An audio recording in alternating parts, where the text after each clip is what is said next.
Bonjour, c'est Gilles sur boursicoté.com. Voici l'analyse technique Forex et matières premières pour cette journée du vendredi 2 mai 2014.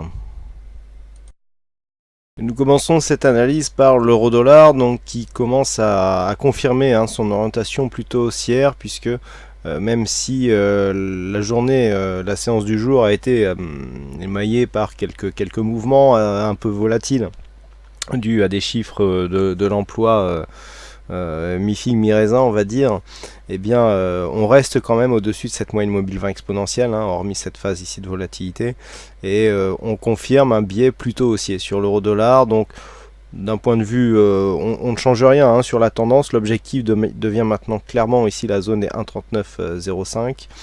On attend donc cette zone. Une rupture nous donnerait une continuité moyen terme de cette tendance haussière qui reste la tendance de fond.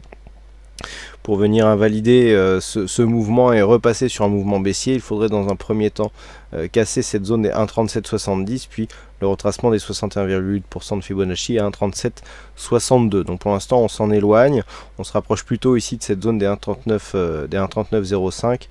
Comme je vous l'indiquais, une rupture ici de cette zone nous donnerait un signal de continuité haussière moyen terme. Grand chose à dire aujourd'hui sur le dollar yen, donc je vous propose une analyse du câble, donc la paire livre sterling contre dollar américain, avec une configuration d'un point de vue moyen terme qui est intéressante. On était ici sur un flux haussier avec une zone de point haut ici définie sur la zone des 1,6823. Donc il y avait une phase de consolidation, on avait consolidé, on avait atteint ici le retracement des 61,8% de Fibonacci. Ensuite les cours étaient revenus ici rechercher cette zone de point haut, et puis ces derniers jours on attendait un petit peu une cassure de ces points hauts. Donc cette cassure est intervenue en plusieurs fois. Vous voyez comment on est venu tester à diverses reprises cette zone de résistance avec des points bas qui montaient jusqu'à provoquer une cassure, donc cassure haussière ici qui s'effectue avec une belle dynamique.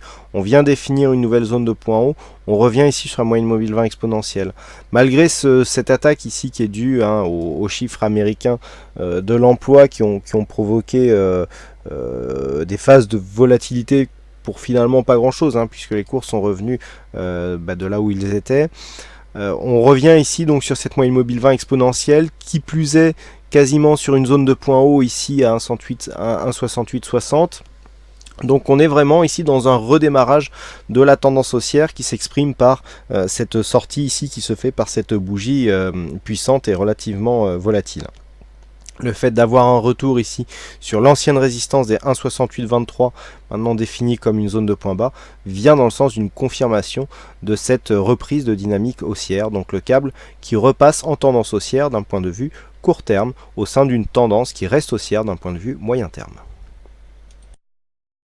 Et enfin on termine avec l'or, avec encore une fois ce mouvement très volatile qui a un peu perturbé ici l'analyse technique. Alors on attendait effectivement une cassure de cette zone des 1278 $ l'once. Cette cassure est intervenue puisque suite aux chiffres de l'emploi américain, toutes les valeurs dollars en fait ont baissé, à savoir que le dollar a monté, donc les valeurs qui cotaient en dollars baissaient mécaniquement. On a eu ce mouvement ici sur donc cet espace de temps, puis les cours sont tout de suite remontés pour finalement s'inscrire dans un biais haussier. On est en train d'invalider ici la cassure, totalement la cassure de cette zone des 1278 $ l'once. Elle avait été attaquée ici, elle avait été reprise. On attendait ici une cassure ou une remontée. A priori c'est vers une remontée qu'on s'achemine, avec un point d'orgue ici qui se ferait donc sur une cassure des 1308 $ l'once, 1307, 1308.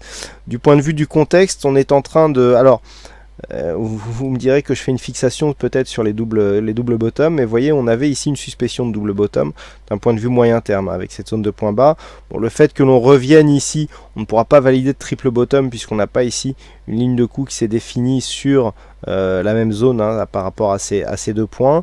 Par contre on voit qu'on en a un deuxième ici qui est en train de se valider et qui n'est vraiment pas loin, puisqu'il faudrait ici, il suffirait par exemple que suite à ce premier top, on vient ici définir une zone proche des 1708, deuxième top, on remonte très rapidement. Si les cours cassent ici cette zone, entre 1278 et 1308, on a quasiment une trentaine de points à prendre, et donc ça nous emmènerait ici aux alentours des 1340 $ l'once, et donc nous referait passer dans un biais plutôt haussier.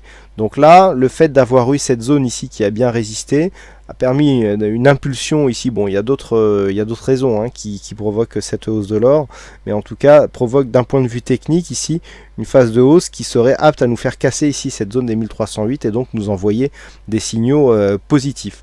Du point de vue de la configuration technique, on est relativement bien configuré hein, puisque nous avons ici des indicateurs donc qui remontent. Alors on commence à rentrer en surachat, c'est pas trop grave sur l'or, on le sait, même dans un contexte ici où on commence à être hors bol et en phase d'exagération. L'or est un actif très volatile qui peut supporter ce genre de configuration et continuer donc dans un biais directionnel assez marqué. Hein, donc ça c'est quelque chose qu'il faut savoir lorsque l'on investit sur certaines matières premières et l'or en fait partie. Donc pour l'instant on est vraiment dans une belle dynamique haussière. On s'est inscrit ici sur deux bougies en H4 qui sont relativement dynamiques, sur une cassure ici des 1308, donc on pourrait s'ouvrir la perspective de nouveaux plus hauts hein, à la faveur d'une formation ici en double bottom. Par contre, il y a toujours cette zone 1278. Si on venait à provoquer une cassure ici dans les prochains jours significative de cette zone, là il pourrait y avoir un gros lâchage. Hein. Je vous rappelle que nous avons en cas de cassure de cette zone des objectifs baissiers qui sont déjà définis depuis maintenant quelques temps et une perte de dynamique sur l'or pourrait provoquer ce mouvement baissier, mais cela passerait ici par une rupture des 1278 $ l'once. Donc pour l'instant, on réitère plutôt une opinion haussière sur le métal jaune. Voilà donc ce que nous pouvons dire sur cette analyse technique Forex et matières premières. Il ne me reste plus qu'à vous souhaiter à toutes et à tous une bonne soirée, un bon week-end, bonne chance dans vos prochains trades. Et on se donne donc rendez-vous dès la semaine prochaine pour d'autres analyses techniques en vidéo. Bonsoir à tous.